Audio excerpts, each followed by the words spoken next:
everyone to this podcast that we do with Biopatrika and Mentor Connect. Virender Singh, my co-host here, is has been very generous in terms of doing this interviews with many candidates, and we are extremely proud and extremely excited to invite Priyanka Mohite, who I have known now for since 2018 or so, and maybe we'll talk a little bit about that interaction that I had with her at that time, but we'll leave that for later. But in the interest of introduction, I had prepared a little bit of a slide deck, which I think is so important to do, because she has so many accomplishments. It's just impossible for me to keep in touch with what she talks about, for what she has done. So Priyanka Mangesh Mohite, and I think she always uses Priyanka Mangesh Mohite because of her. She's so proud of her father, right? So I think so that's so important in the name also, right?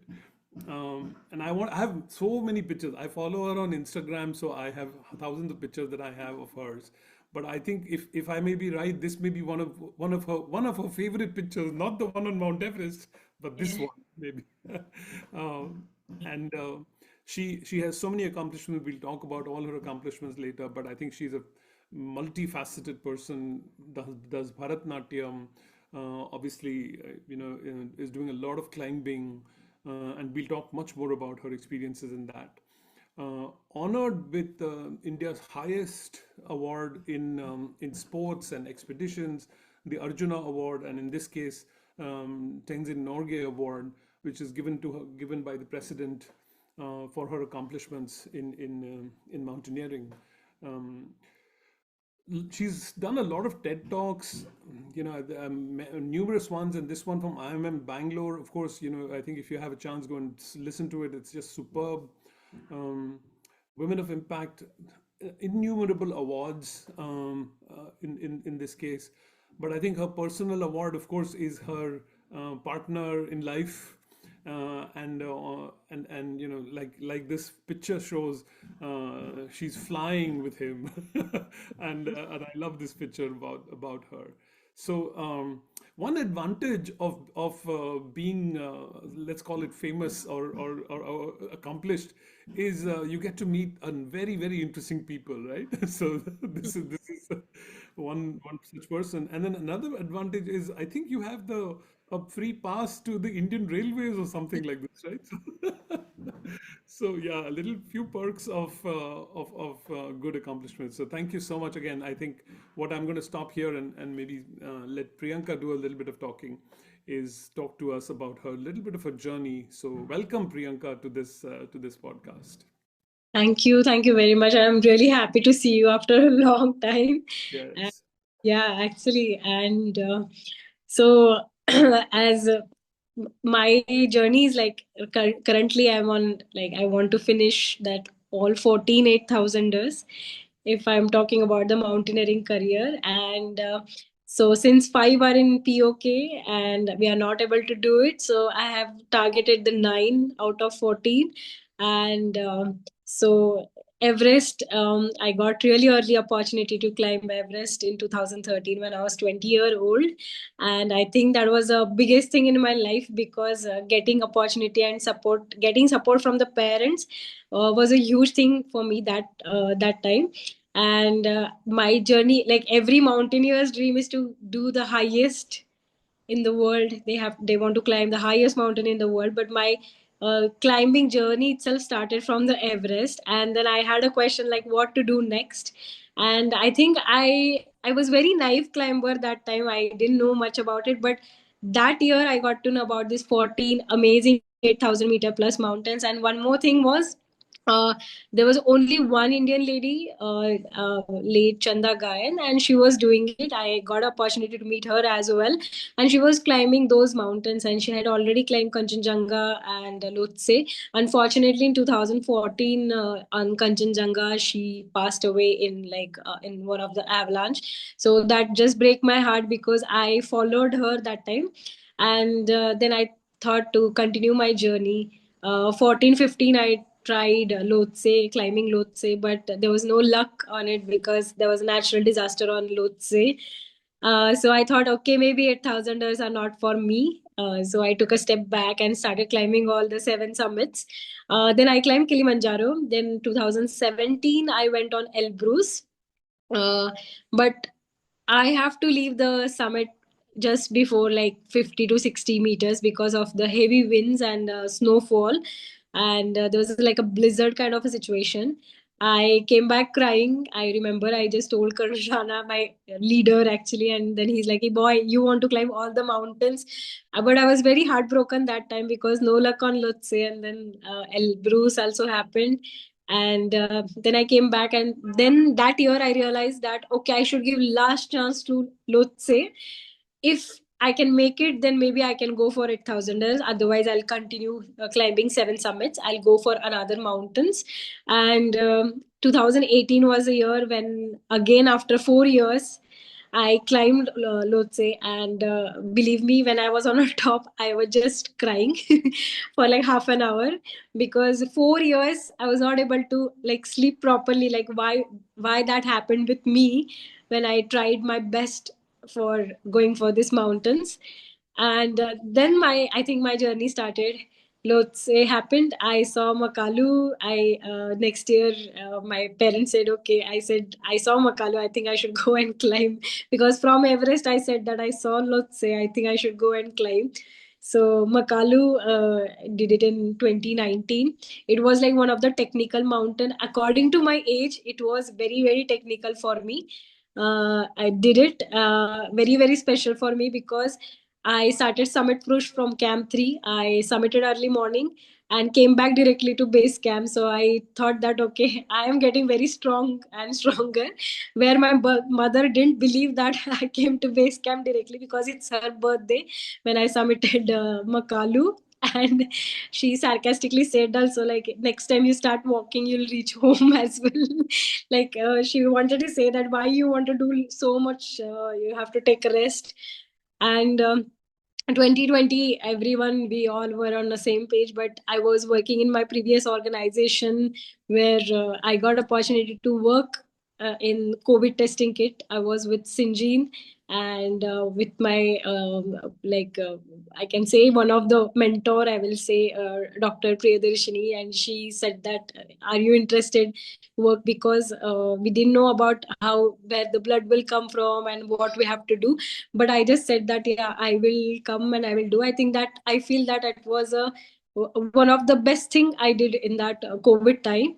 And I have no regret that I didn't climb that year, but this was like a one of the, but my parents were also happy that okay, something in the scientific field, I'm getting opportunity and I'm saying yes and I'm going. So that year went in that. Somewhere I was feeling that what to do next. Then 2021, my Sherpas, my, like, they are like now my family, they said that you should climb 2 mountains at a time. So they said me, you come for Annapurna. After that, if there is a huge team for Kanchenjunga, let's go for Kanchenjunga. So I believe that they have that trust in me. So I thought, okay, let's push for it. Annapurna, I did it. Kanchenjunga, there was no team. So my Sherpa suggested maybe you can go for Dhaulagiri. So I thought, okay, let's go for Dhaulagiri. But unfortunately, I had a second degree for frostbite. So I have to take a step back from Dhaulagiri. And then again, 2022. 2021 was very special indeed because award was there. I met my partner as well, like the confirmation of my partner. So Annapurna, I feel like very lucky for me.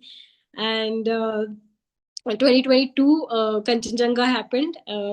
I think Kanchenjunga, uh, I will say, pura matlab, full endurance, what endurance, and how you can push yourself and how you can sustain. Like I Makalu time, I did 24-hour stretch run from Camp 3 to summit and come back to base camp. It was like 24 hours.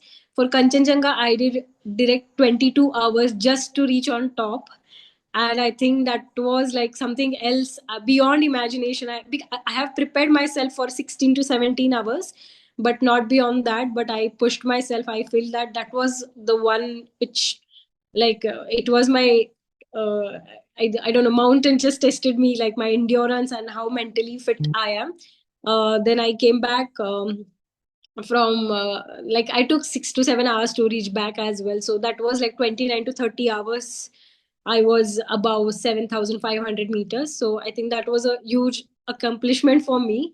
Then 2023, unfortunately, again, 23 or 24, I will say, very not so good year for me in a climbing. But my agenda is to climb one mountain because I love it. I want to do it. Summit is definitely secondary, but I didn't get a chance to climb above Camp 2 as well because of the very bad weather conditions, snow blizzard, and so snowstorm we faced. And 23, I will definitely mention that I planned expedition of Mount Dhaulagiri, and according like the expedition will get over by first week of May, and eventually my wedding date was 7th May, and then when I got to know the summit push is coming on 7th May, in that period I told my in-laws as well as parents also. My in-laws also supported that, okay, we'll push the wedding. I think that was a huge thing for me. And then they make it 28, and believe me, till 20 May I was at the Holagiri base camp, but then I decided that I'll not go up. Like I was already there at camp 2. I stayed there for many days. Since you are staying on a high altitude, body also get drained, and then I came back and I decided that, okay, I can't be so selfish, because my love is mountain, but there is one more person who is waiting for me. So I came back, and then 24 also no luck. I spent 40 days climbing Dholagiri, 4 summit push, but no luck. And I think finally after 2 years of wait, I thought, okay, now I'm not able to climb 8,000, or maybe I'm getting old, or maybe mountain is not supporting. But it just changed in 22nd September 2025 when I climbed Manaslu. I will say the shortest expedition in my entire life, like 8,000 meters, especially. I did it in just 9 days, and I don't know how I did it, but it's just my Sherpa who just said me that, oh Priyanka, you can do it. You're not that old now. You can push yourself. And proper not even that great acclimatization. We're looking at weather, but yeah, acclimatization, came back, just 1 day rest, and then again the summit push, 16 hours, and coming back to camp 2. I think I felt really happy when I was coming back from summit. That time only I was thinking, oh, I just today just ninth day I'm going back. How I have finished this expedition. It was unbelievable for me as well. But then yeah, currently I just finished and just taking a little bit of rest because just happened in 9 days. So body was very not in good energy. When I came back 4 5 days, I spent sleeping only. So yeah, that's how now we have done 8,000ers and 3 more to go. Yeah. Amazing, amazing. So, what a amazing story. But what I'm going to do is I'm going to quickly show some pictures, Mm. which sort of example of Priyanka's journey, and then we'll do a question and answer. So, I don't think I need to say anything. I think it is just the words will speak. And unless Priyanka, you want to say anything about these pictures. Yeah, definitely. This was only one of the difficult part for Manaslu. There's a hanging glacier, and there's a this wall.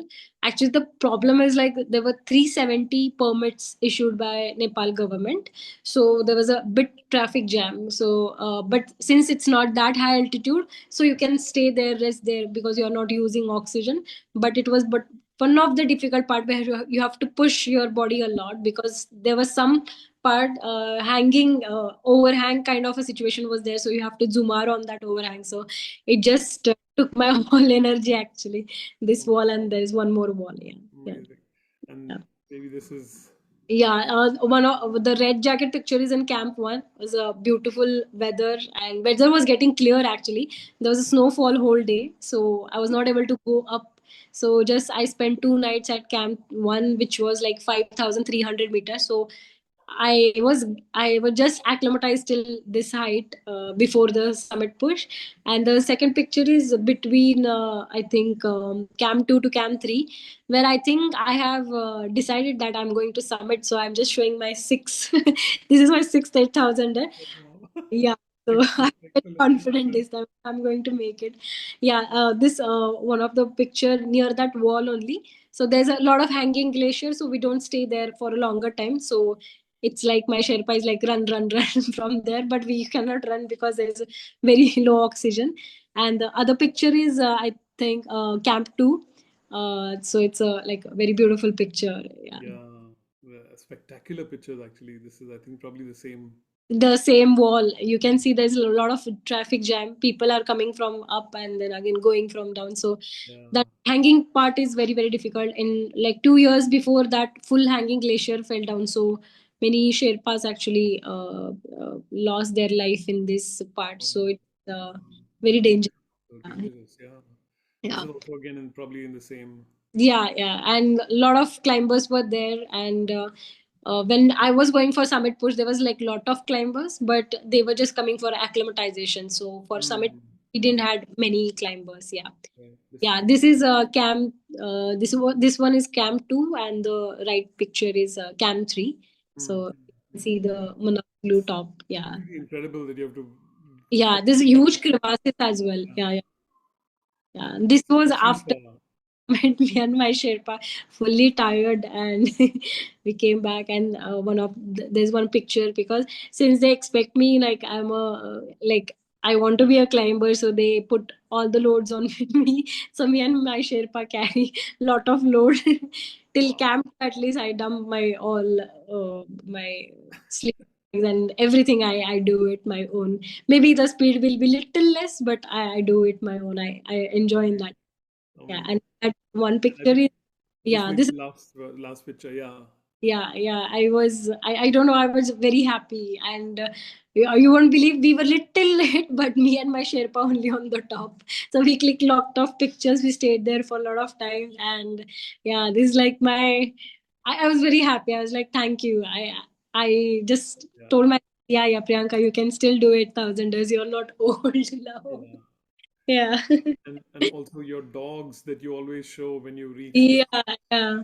So so usually I take my Aishu's picture, my daughter's picture, but I have decided this coming 3 months I'm going to climb 3 mountains in 3 months, and before I turn 33.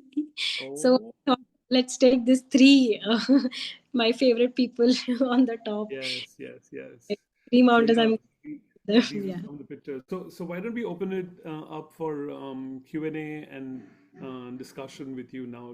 And if you could just raise your hand, and then Virendra will unmute you and you can ask questions. Okay, so maybe while people are waiting of thinking of questions to ask, the obvious question is that I can think of is why I mean what obviously what drives you, and what is this passion about climbing, and this is just amazing. But what is it that drives you? I think so. I love for mountains. I know that it's very difficult. Sometimes I struggle. I literally struggle. It's not that easy. I can feel my own breath, like I'm breathing. And then I'm just saying myself, why didn't you run so fast on the treadmill that day? As I said, but in the end, when I reach on that point, I just forget, like, okay, I have done that. But that journey itself, it's like pushing yourself to something like, I know that okay, some days I'm not fit that much in the mountain. Sometimes I'm very fit because every day is new. All days are not same, I feel so.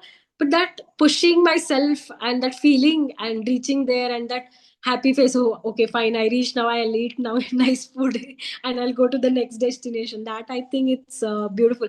And it will not stop just till the summit, like okay, now I have reached to the top, now nothing. But it's like journey. I always believe it should be from base camp to base camp, because whatever happens, we should start from base camp, go to camp 1 to whatever climbs to the summit, and come back base camp on my own leg, not anything else. So that's, I feel, the biggest achievement. Like I am very scared about all those nowadays, very rescues and all are happening on this thing. I have kept it for the worst situation. I have faced frostbite and all as well, but I told, okay, I can still go on my own leg to the base camp. I think that journey itself I love the most. And looking at the mountains as like pushing yourself, I think that drives me to climb mountains. Yeah. Amazing, amazing. Doesn't even have any question. I know there's a question from Abhishek. How do you balance life sciences career, family, and mountaineering passion? Yeah. Yeah, it's that's what I said. It's all about interest, and uh, I I think the time management is very, it's a key role. I feel it. Like if you have an interest, you will definitely do it. Why one of the teacher, he said that if you have an interest, you for the any subject or any topic, you will come 5 minutes earlier because you want you are interested, right? We are to definitely going to come and teach you. So that I just kept in my head. Okay, if I have an interest, I should manage all those things. Initially before wedding, uh, like family responsibilities and everything was there, but I think the after wedding also the things have changed. But I think the support system in the house, I think because of that I'm able to do it. I'm able to manage my workout routine, my all, like I have to attend sometimes functions and all, but still I'm able to manage food, the profession, career, everything. I think till the time I will, let's see, if I think it's because of all support I'm getting from my maybe parents, in-laws, my husband. They all are supporting, very very supportive. Yeah. Very nice. Chirag. Yes, so very inspirational journey. So I wanted to ask that what kind of diet you are following while climbing or on your days during Huh. this. Okay, yeah, definitely. I will mention about it. So initially, I never had any good knowledge about the diet and how it will work. So I used to only focus on the protein, like protein portions, and then fat portions, because as you go altitude, you will lose you will lose the first fat thing, right? And in 2022, when I wanted to climb Kanchenjunga, I met one of the nutritionists, and he told me like what fat percentage and how it will help you for your endurance. So accordingly, protein portion, fiber portion, or fat portion, I started having it. And what are the calories, what amount of exercise I'm doing, because I used to work out in the morning, I used to work out in the evening. So how much calories I needed, because I need energy to work out. So I planned accordingly, and according to my body, how much protein I should intake every day, fiber I should intake, as well as fat. But I skipped all the processed food, I skipped all the sweets. I didn't end it. I love tea a lot. So uh, looking at my love for the tea, my nutritionist kept a glass of tea, like I should have it, and bit of sugar. That much only sugar I used to have, and rest of the sugar I used to take it from the fruits, or some not even jaggery and processed sugar, that except that sugar I didn't. But all the processed food and all I have stopped, and I reduced my fat percentage. And believe me, it helped me actually really to climb Kanchenjunga, because it was, I just said that 22 hours, and coming back some 5 to 6 hours, you can consider like 29 hours I was there. And I think it really helped my endurance. So diet played a really important role. So when the expedition is there, I plan expedition. So on next like 4 to 5 months I strictly follow. Rest of the year I little bit indulge, I eat it, but then I will also control because I work out throughout the year. So I will keep myself, okay, I should eat little bit of this and that, but I will maintain in that calorie or calorie deficient diet. I will follow it. Yeah. Actually, before Ujjwala can ask the next question, I'll ask one question that another person had asked. I sent you this question, Ah. Priyanka, but it's a little complicated.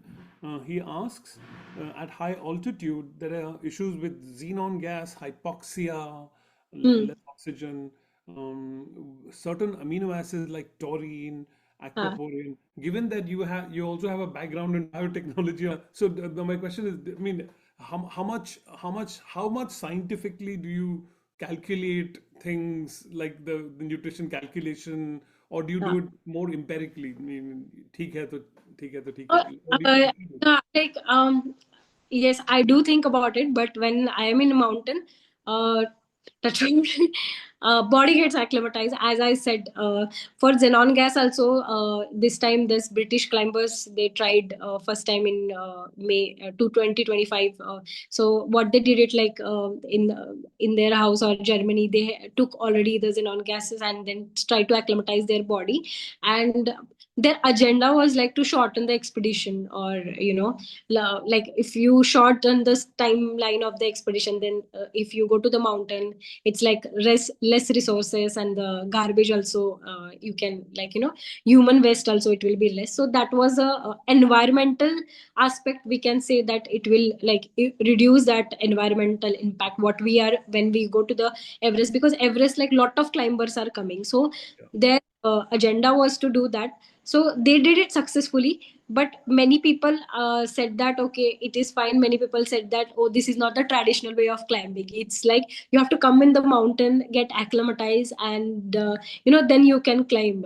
So hypoxia also, it's like altitude, like less oxygen, and as you go higher, air also get thinner and the oxygen also less. So I think individual body has individual patterns, I believe. So I will say usually we try to acclimatize ourselves till 6,500 meters, if there is 8,000 meter plus expedition. But this time what happened, I was just able to acclimatize my body till 5-6. Like I stayed at 2 nights at 5-3, I touched 5-6 and I came back. But it's all about how your body, I think the nutrition factor and everything. Mindset is also one thing, and then now since I'm climbing from many years, I know that how my body get adapt in the altitude. So I think it's depend on all other people, everyone's body is different. So according to them, so I have not calculated as such that okay, I have to touch this only. This time my Sherpa said, no, you come back, it's okay, I know that you will going to do it, because Annapurna also I did the same. So the problem, sir, one more problem what happened, that I touched 5-6, I came back, I rested one day, and then we decided to go for summit push directly. So next day I directly go to 6,200 meter. I was fully fine, but I was not able to sleep properly because my body was not acclimatized to that particular altitude. I ate a lot, I eat a lot, I drink a lot water. That's till summit I can do it. So that's a very good sign of acclimatization also. Means my internal body is also responding nicely towards the altitude. But 6-2 I did it. 6-8 was a camp 3. There I reached really properly. I didn't feel anything. But when I started summit push at like 5 o'clock in the evening and I put oxygen, I started sleeping because 2 nights I didn't had proper sleep. I was eating, drinking. That was a good sign. Digestive system also, some it was also working properly. But for some people it will work, some people it will not work. So that's why we say, right? Why before going in mountain you have to check yourself. You should know about yourself, how your body is getting acclimatized. So I think so that acclimatization is the biggest procedure. I have never tried xenon gas. I have heard about it. I have used artificial oxygen only.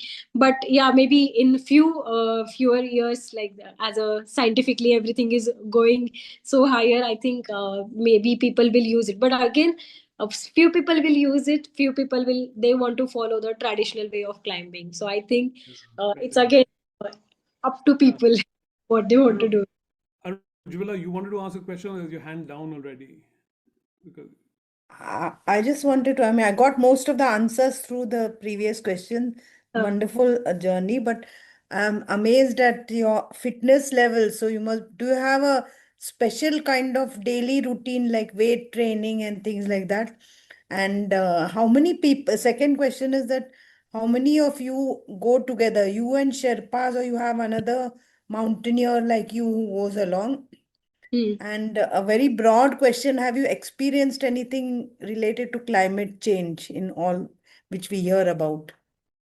Yes, actually, so Kanchenjunga and all, Delhi I work out. So Oh, some sort of exercise, 45 minutes. But okay. if expedition is there, so initially I used to work out in the evening time, 2 hours, 2.5 hours.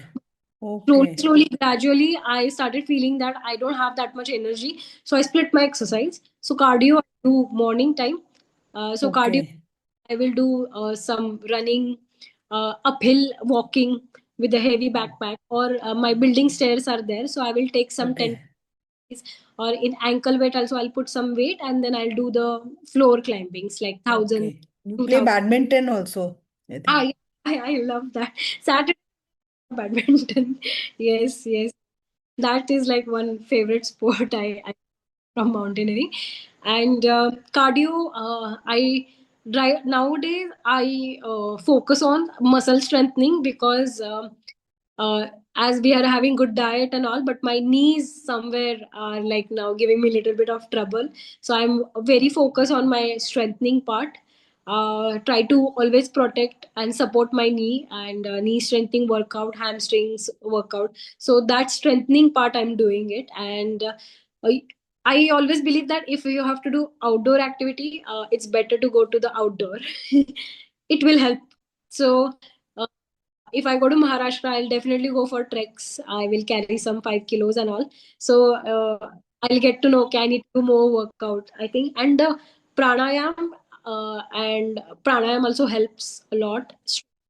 Yes, pranayam, stretching, and some asanas and all, they will also help a lot. So that also I practice regularly. So I make a chart right now. I don't have just I came back, but I'm just doing walking. I'm not doing any because my body still is in the mountain.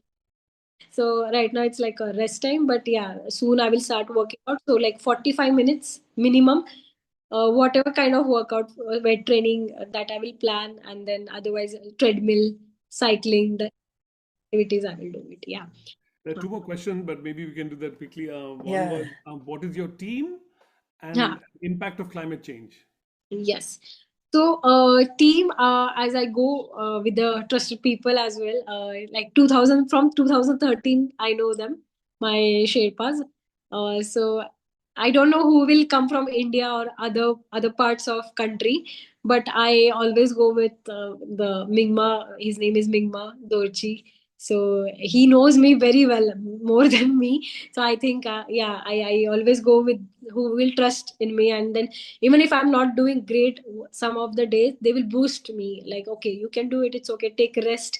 Because that is always almost, I think, mindset is very important. If someone says me, oh, why are you walking so slowly, that will hit me like, okay, maybe I'm very slow. I'll start thinking in that altitude.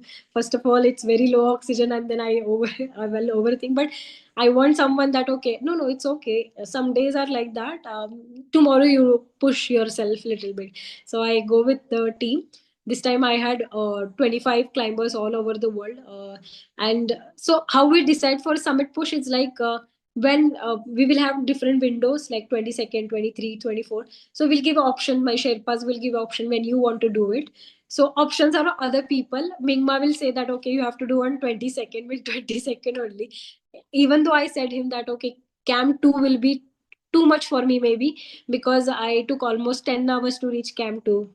It was very far and there was a traffic jam in between. But he's like, no, you can do it. You go to Camp 2. I will tell you if you are not feeling well, then you don't push, you stay there. So he is there, then I am very like, okay, fine, I can do it. So the team is always fixed. The people I trust, I'll go with them.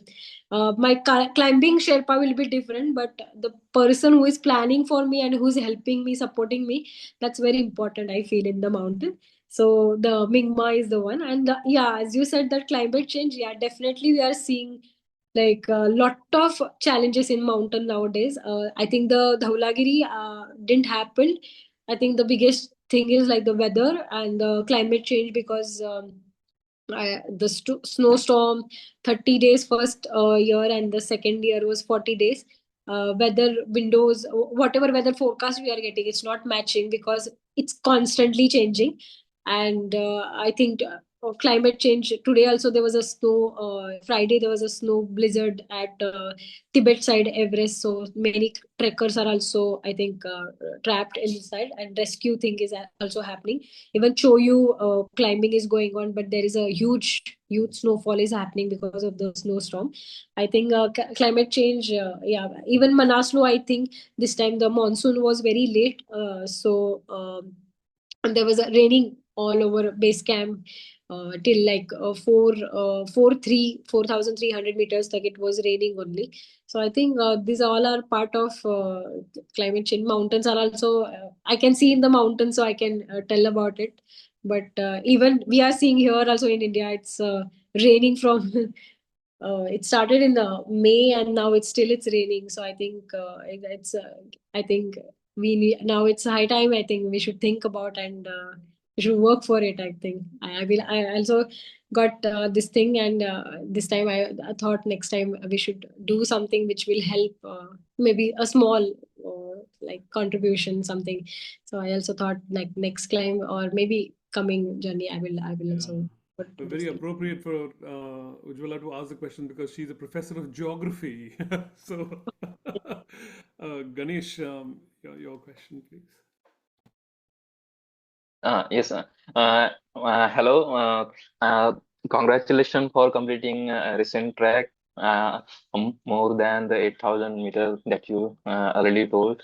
I really feel that when passion and the emotions meets, this kind of amazing results are uh, in front of us. Actually, I just wanted to fulfill my curiosity about the mountain tracking related, not a big kind of the question or other meeting members already asked, and you already given the answer most of them. That is the first one is how do we can confirm that our body is acclimatized for the uh, um, mount summit that you called summiting, or the go through that we call the confirmation that we can go through for the mountaineering. And second, that is the when we are climbing on the mountaineering, that you told that the journey is around the almost 10-15 days, depending upon the height and other mountain that you decide.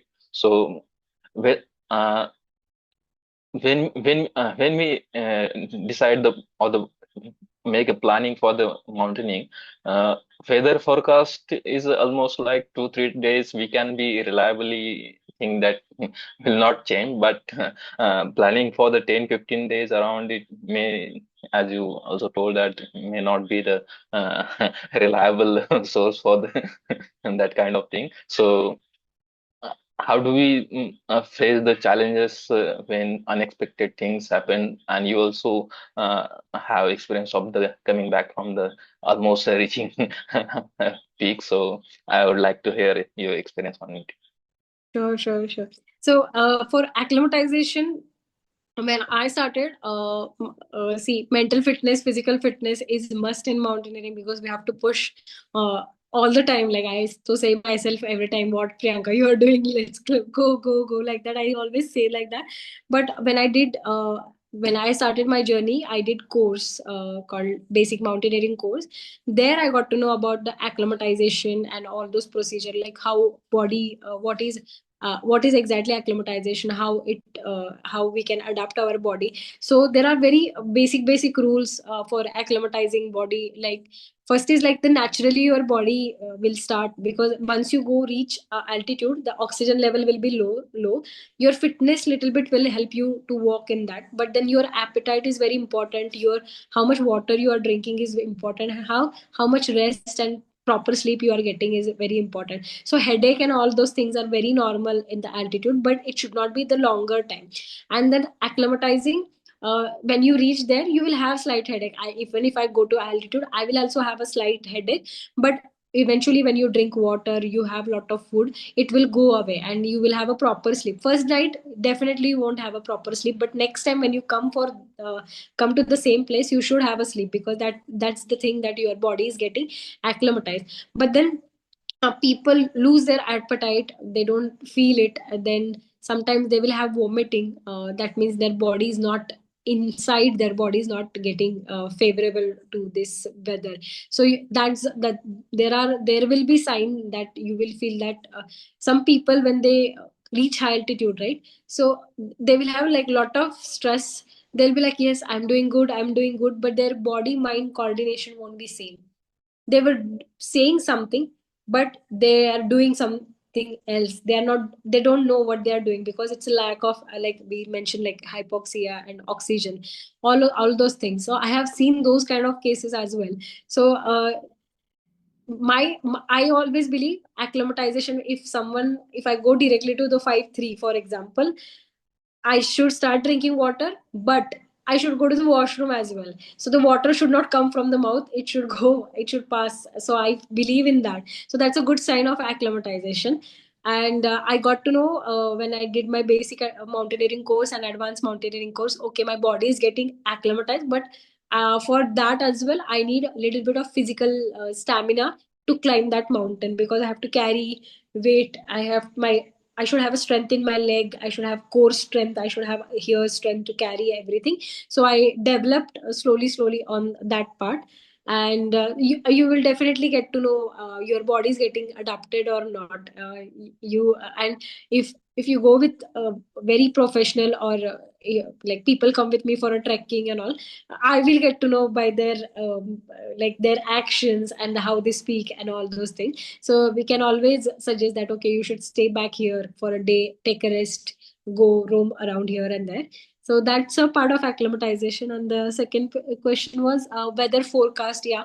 As we mentioned that weather forecast, we get it. Some mountains it works very beautifully. Some mountains it won't work at all. Like we will be getting that, okay, 10 kilometer per hour wind, but there will be wind which will be 60-70 kilometer per hour. So we are not prepared for it. But then you have to decide, you have to take call, because wind and snowfall, if together, it's very difficult to climb, because it's like a blizzard. And then if you lose by mistakenly your goggles, then it's like a snow blindness and so many other things, and it can cause you burn as well. Because in Dholagiri, I remember when I caught up in that kind of a storm, I had my jacket and my glove got exposed for a few seconds, and I got a huge burn in my hand. So those are the things. And uh, we when we go for the mountain, we are always ready, because plan will not go as you decide. It's very few rare cases when it will be like, okay, fine, your plan is working. But we are always prepared, and for, okay, we can adjust. So as I said that, okay, if I'm not feeling that energetic, but if I have a 1 day only window, I have to do it anyhow. Otherwise, I will miss that window. Then I'm not able to do it, right? I have to come back. But if I have 2-3 days back to back windows, then I can take rest. I can go to the next camp, take rest, and I can do that. But it is suggested that you cannot spend more time at altitude, because even if you're sitting or not doing anything, you drain, because oxygen is very low. You will not eat that properly as you are eating at a base camp where your body is properly acclimatized. You will not drink that much water or liquid or fluid, right? So it's better not to stay more on the high altitude. You go, just stay one night and just finish and come back. I think it's the better thing. Yeah. And we are always ready for plan change. Like I said, Kanchenjunga, I was preparing 16 hour, but then it was 22 hours. So we cannot leave, we have to push in that kind of circumstances. Yeah. Yeah. Sometimes it will happen that, okay, we are going for summit push, but now team has to come back because there is no rope or some difficult situation. Now next day also we have attempted back to back summit push like that. So we are always ready for those things. We reserve the energy. Yeah. Amazing. And one more thing, luggage that we carry with us, is there any kind of the set of the rule that we follow, like the as per our body weight, we will carry that we will require that much food or something like that, or No, water as well?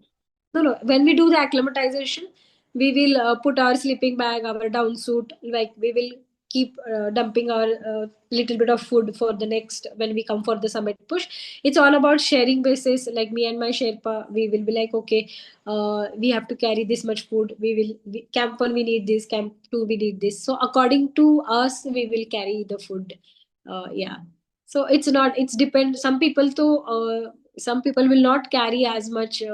It's definitely, if their Sherpa is ready to carry, they will give it to them. But I believe to carry my own summit push things, sleeping bag and my down suit or any other small things, or food also I'll carry 10 to 12 kilos, because I practice also in 10 to 12 kilos. I take the backpack and practice every day. So that helped me in the mountain as well. Yeah. Amazing. Virender. Yeah, I think Priyanka, your journey is inspirational, and I think we can already invite you once you finish next three peaks. I think we can again host you so that you can share your experience.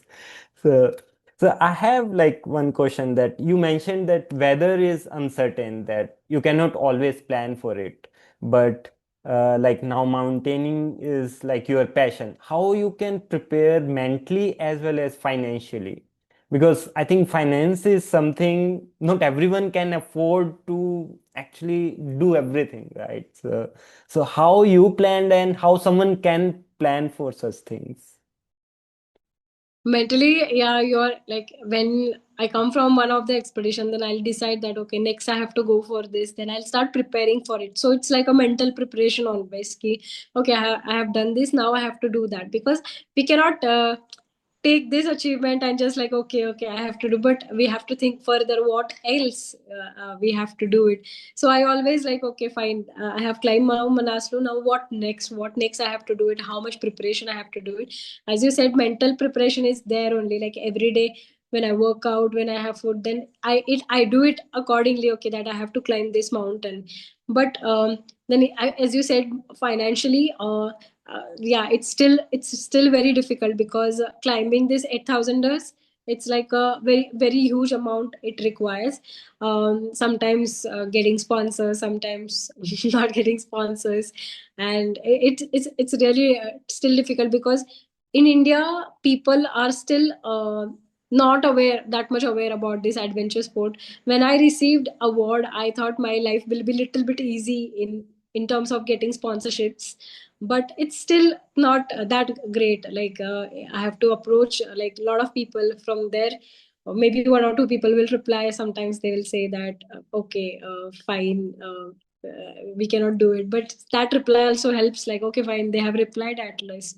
But then yeah, it's still a struggle maybe. I think just the sports, uh, because there is no live telecast, I think. But it's as danger, as we don't know like what will happen to the next step. So I think in the future maybe again people will get aware. I go for the talk, I tell about this, because there are like so many young talents and climbing people are there, that they want to do it, they want to climb, but just for this financial support they cannot do it.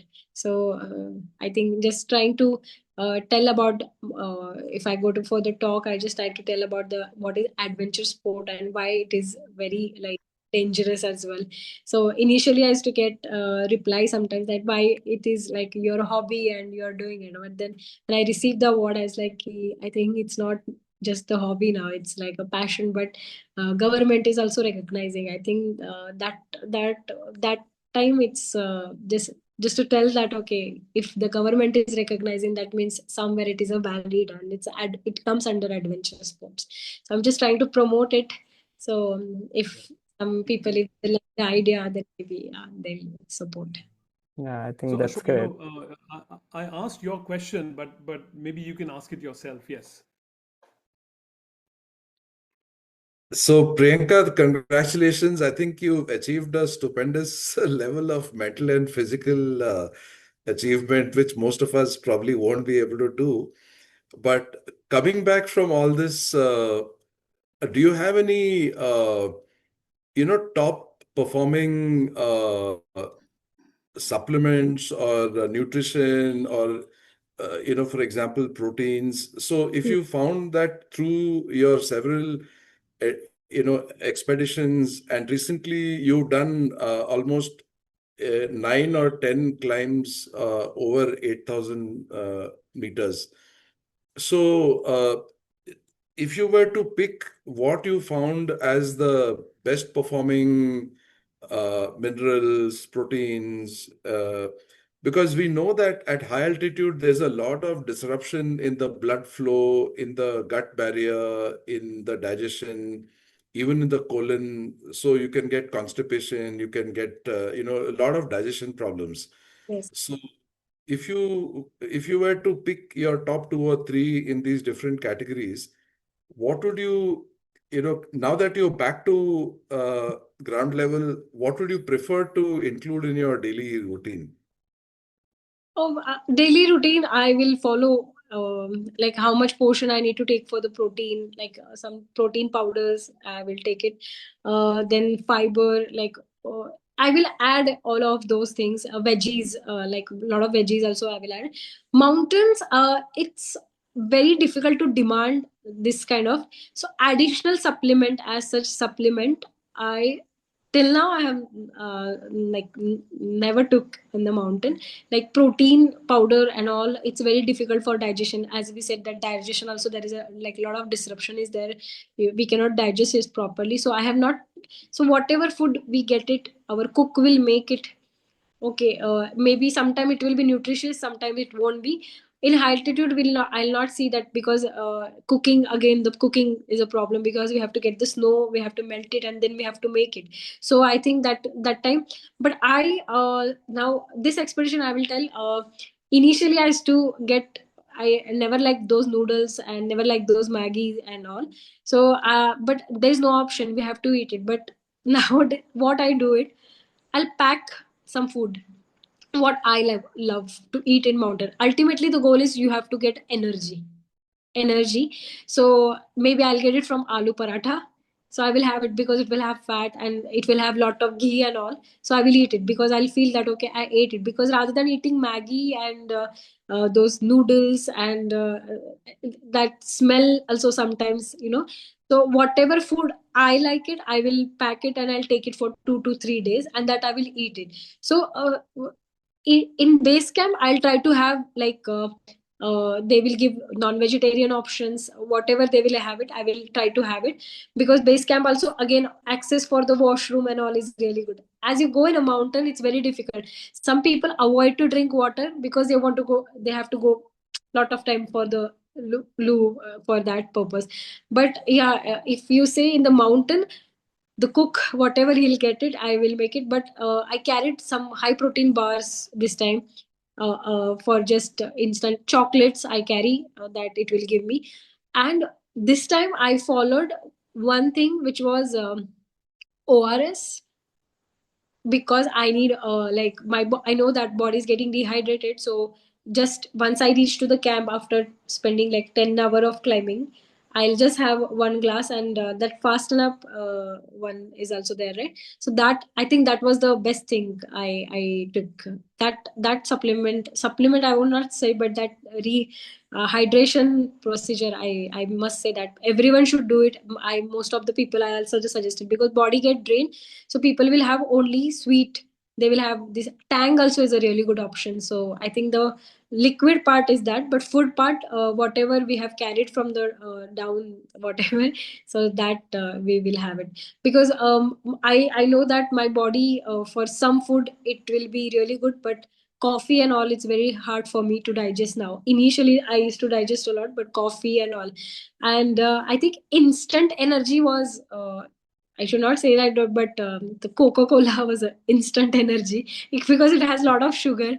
So I think most of the mountain people, I think they are preferring it. But that Fasten Up ORS and Fasten Up, I had almost all the camps. Yeah, that I will say. Great. Thank Yeah. you. So we'll end the session now. We are almost at the top of the hour, and so but we'll end it with a few rapid fire questions. Okay.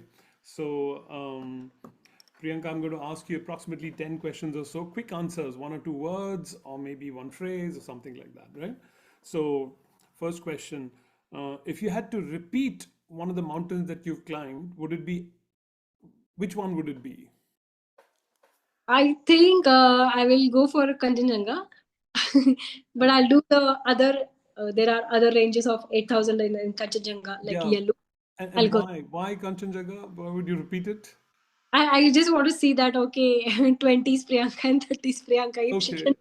Okay. Yeah, Okay. yeah, I love to go again. Yeah. Yeah, I think you answered one of this question, but what is one unexpected thing that you have experienced that you can share during the climbs? Unexpected thing, yeah, definitely. During my Lhotse climb, I will say, when we were going ahead from camp 3, and my Sherpa said, you go ahead, I will come back. It's usually like that because they are very fast. And I caught up in that wind, like a blizzard kind of a thing. And I remember my one this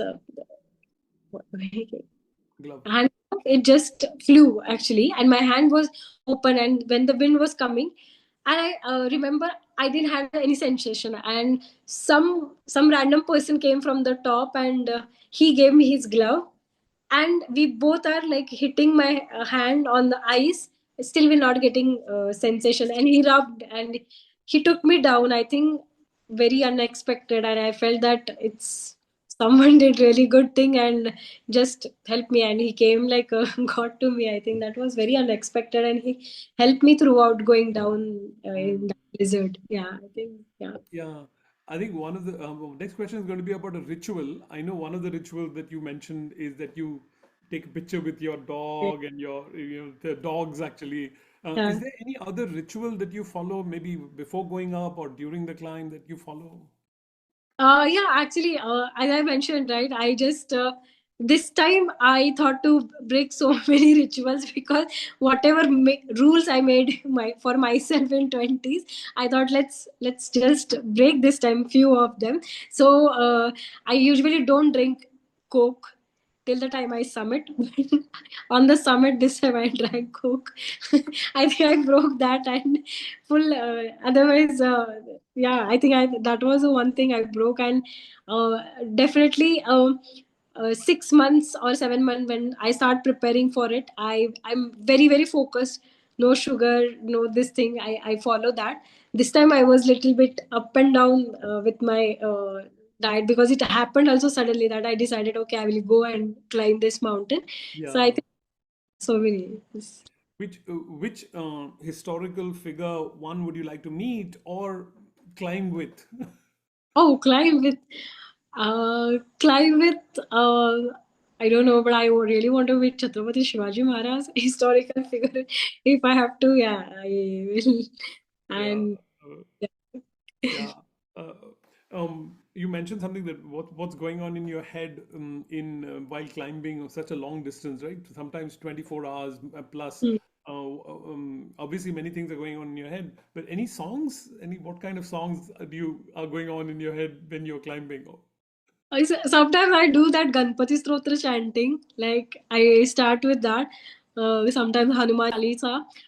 Currently vibing on some Rajnikant song. So full time some, but yeah, usually when I start I will be like chanting some Ganpati Stotra or Hanuman Chalisa, so Yeah. I'll think much. Yeah. Yeah. I mean, you already have so many accomplishments under your belt, and you're doing so many things. For us, you're already superwoman. But in your mind, what superpower would you like to have? Actually, if I get that kind of superpower, I'll just want to eliminate the bad things in the world, whatever happening. So I think, yeah, I'll just go for that because we all need peace. So Absolutely. And then maybe we can end by maybe you can tell people, because most of the people in this audience are students who are looking to advance their careers and things like that. Any thoughts of yours that from your experiences? yeah, I always believe that like everyone used to say that, right, everything happens for a reason, but I think I have developed one quality that if you have a dream, maybe just work for it, like someday, not maybe today, but maybe I know that in future I'm going to climb Dhaulagiri. I knew that for sure. I'm just giving a time, Dhaulagiri, that she will call me one day, like the Lord said. But I just never give up on your dream. I think it just, maybe sometimes it's a, that phase it's not meant for you, but maybe in a future it's for Yeah. you only. Yeah. Yeah. That's the one thing that I always believe. Whatever things happen, you just keep on going, do your work, things will fall in a place one day. Yeah. Thank you so much, Priyanka, for coming and sharing your experience with us. This is such an enjoyable hour that we had. And thank you everyone for calling in and asking your questions.